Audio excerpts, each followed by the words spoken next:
Την Κυριακή 18 Μαΐου έχουμε δημοτικές εκλογές. Γιατί ακριβώς ψηφίζουμε όμως?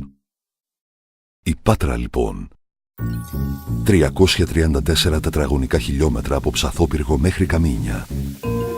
2.000 χιλιόμετρα οδικό δίκτυο, 46.000 κτίρια, 80.000 νοικοκυριά, 214.000 άνθρωποι.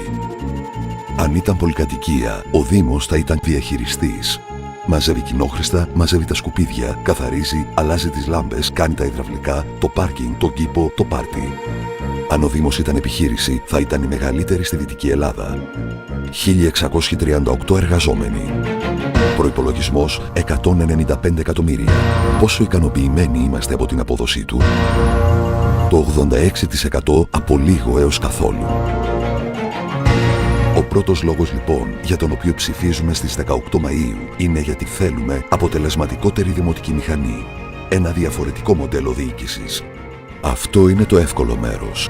Γιατί ο Δήμος σήμερα έχει να διαχειριστεί κάτι αρκετά πιο περίπλοκο από την καθημερινότητα.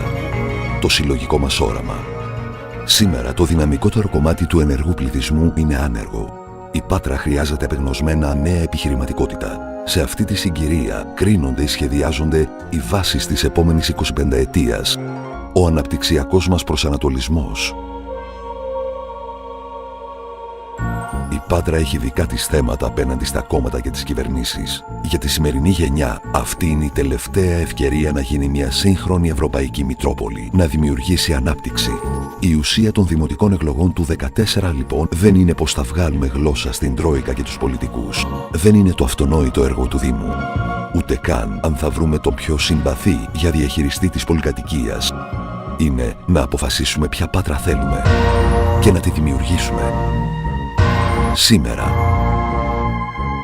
Τώρα.